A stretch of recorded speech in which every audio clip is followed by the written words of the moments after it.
Welcome back to another technical deep dive here in the debug zone. Today we're tackling a big question and breaking it down with insights from other users. Hopefully this clears up some misconceptions and helps you get the answer you need. So buckle up, stay a little curious, and let's jump right in.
And that's a wrap. I hope you found the answer you were looking for.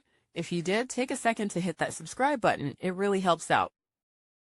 And let me know in the comments which solution worked best for you. See you next time in the debug zone.